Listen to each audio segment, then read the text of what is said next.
welcome.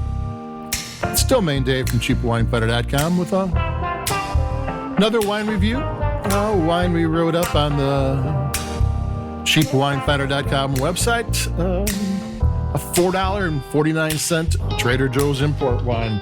Let me grab the bottle so I can read off what's on there. Rosario Estate, Vinas Chilenas Reserva, Winemaker Selection, Sauvignon Blanc, Valley Central, Vintage 2021. The Reserva in Chile means that the wine has at least 12% alcohol content, and this wine has 12% alcohol content, so it made it. Rosario Estate is actually a very specific place in the Andes in the Mateo Valley. That's just this, it takes up all this rolling hills in between two in the mountains. It's this very small valley. It's kind of a unique area. I don't think the grapes were taken from the estate, even though it says its name on there, because the wine just says Central Valley, and that's a very unique place. I'm gonna take a sip. It's made by one of the larger wine producers who own Rosario Estate. In Chile, they're one of the top ones in the top 20 wine companies in the world. But you need to have that size of company to be able to produce a wine this cheaply and have the grapes that you can available. You can do all this with. It's kind of like Trader Joe's $2 chuck of chili. That's going to cost a little bit more to get it to the United States and what have you, but it's along those same lines. It's kind of a taste of chili that doesn't cost that much. I took another sip. Now, it's not. This is not a $4.49 version of a $14 New Zealand Sauvignon Blanc. It's not that. It's subdued. It's milder. Flavors are nice. It drinks well. It's got nice body, but everything's pulled back a bit, which isn't necessarily a terrible thing, especially if you're just looking for a nice sipping wine. Oh, this would pair well with food. Like I would think spicy Thai food, maybe shrimp, that type of thing. Because it's got that nice acidity.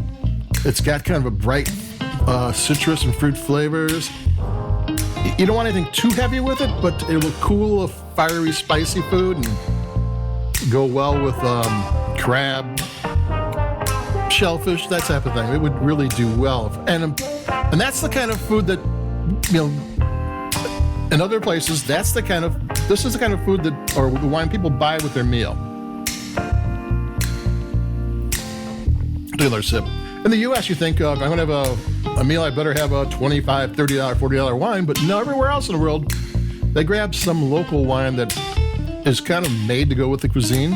And like in Europe, across a couple of Europes, I'm not sure what the dollars are in Chile, but this is what people drink when they're having a meal. Perfectly for that. It drinks well, too. It sips fine. In the United States, we kind of drink wine as a beverage. You're going to have a beer, you're going to have a cocktail, you're going to have a wine.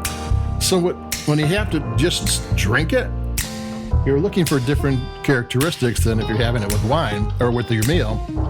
Because then, how's the acidity? How's the body? You don't want it too light. You want it to have stand up to food, but not overtake the food. It's got all those kind of considerations to have. So this is a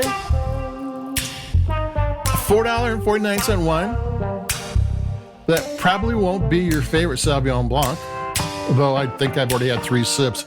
It does grow on you. The acidity is nice. The acidity is that kind that makes you want to take a next sip. Even if it's not the most delicious wine in the world, but not that to saying it tastes bad in any sense. It just isn't the most, it just doesn't have that big flavor that, springtime in a bottle that some Sauvignon Blancs have. This one's more, like I said, subdued. That's what it is. It's just a chill. It's the chill in Chilean wine. Gonna take another sip. It does taste great, and the acidity does make you want to drink.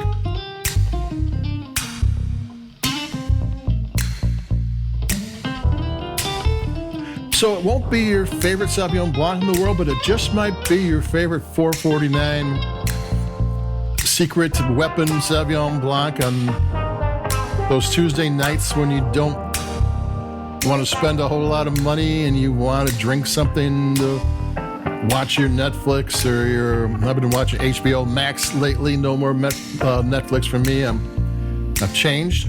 I have a new leaf. But there you go. I don't have too much to say about it. It's $4.49. It does what it says it will do. Like it's subdued, and I'm not used to subdued Sauvignon Blanc. I'm kind of used to the big and bold stuff, but I am drinking enough of it, so it does taste good. So that's it for me. What do I have next? I think we got another cheapie, a Paso Robles Cabernet Sauvignon coming up in a couple days, which I had a couple of years ago, and it was a favorite. And we're going to see how the new vintage is. And there you go. Stay healthy, stay warm, stay safe. And I'll be talking to everybody in a couple of days. So adios. Check out www.cheapwinefinder.com, if you will, to check out the review. And like us where you like your podcasts. And keep it cheap. And adios.